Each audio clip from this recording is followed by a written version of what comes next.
ये कहानी सिर्फ ग्रहों की नहीं है। ये कहानी सिर्फ देव असुर की भी नहीं है। ये कहानी आपकी है। ये कहानी मेरी है।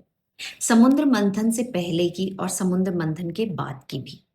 और सबसे जरूरी, अंदर चल रहे मंथन की कहानी। समुद्र मंथन बाहर का नहीं, अंदर का।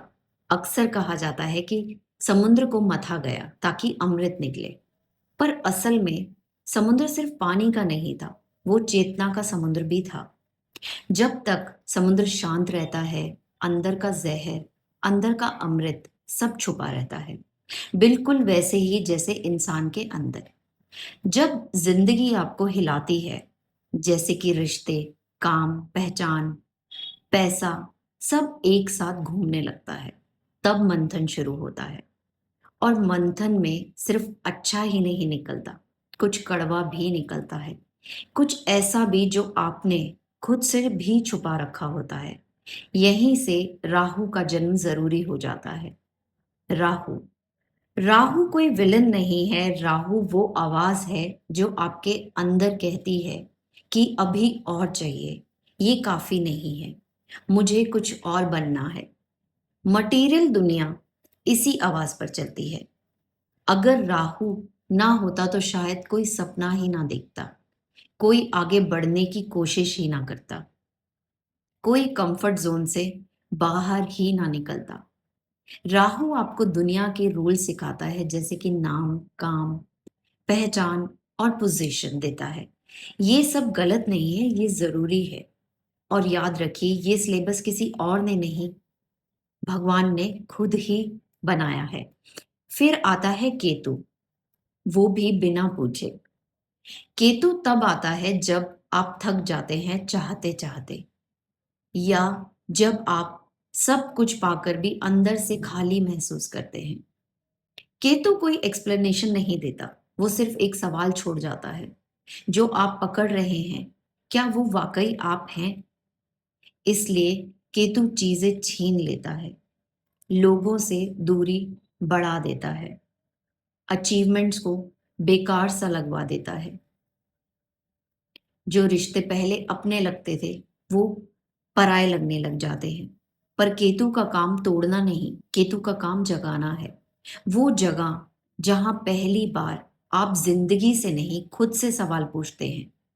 स्वर भानु को मारा नहीं गया था, डिवाइड किया गया था।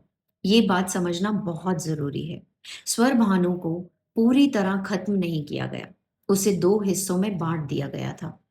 हेड जिंदा रहा जो बना राहु, बॉडी भी जिंदा रही जो बना केतु।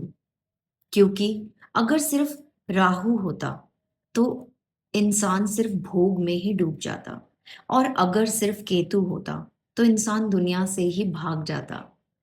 इसलिए एक को डिजायर दी गई और दूसरे को डिटैचमेंट। बिल्कुल वैसे ही जैसे हर इंसान के अंदर होता है, एक मन जो चाहता है, एक आत्मा जो छोड़ना चाहती है। अब विष्णु भगवान की बात करते हैं। क्या लगता है, क्या विष्णु भगवान नहीं जानते थे? क्या वो इतने भोले थे कि उन्हें स्वर भानु दिखाई ही नहीं दिया? सच ये नहीं है, उन्हें सब पता था। विष्णु भगवान भोलापन नहीं दिखाते, वो लीला रचते हैं। मोहिनी का रूप, स्वर भानु का बीच में बैठना, और सूर्य चंद्र का पहचानना, और चक्र का चलना। ये सब एक्सीडेंट नहीं था, ये स्क्रिप्ट का हिस्सा था। क्योंकि अगर राहु केतु का जन्म ना होता तो मटेरियल दुनिया अधूरी रह जाती, और स्पिरिचुअल रास्ता भी अधूरा सा लगता। विष्णु की माया का काम है पहले आपको बांधना, ताकि एक दिन आप बंधन को समझ सको।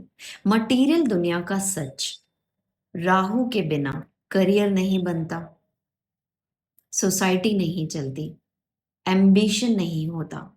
इसलिए राहु कर्स नहीं है, राहु आपको जीना सिखाता है मटेरियल वर्ल्ड में। इसी तरीके से स्पिरिचुअल दुनिया का सच, जब जिंदगी सिर्फ जीने तक सीमित रह जाती है, तब एक दिन अंदर से आवाज आती है, इस सब का मतलब क्या था? ये आवाज केतु देता है। केतु आपको तोड़ता नहीं है, वो आपको अंधेरे से सच की तरफ ले जाता है। भगवान कभी अंधेरे से डरते नहीं हैं। वो अंधेरे को भी उपकरण बना देते हैं। राहु आपको दुनिया देता है, केतु आपको खुद से मिलाता है। और विष्णु भगवान की लीला यही है। आप पहले खो जाते हैं ताकि एक दिन खुद को पा सकें।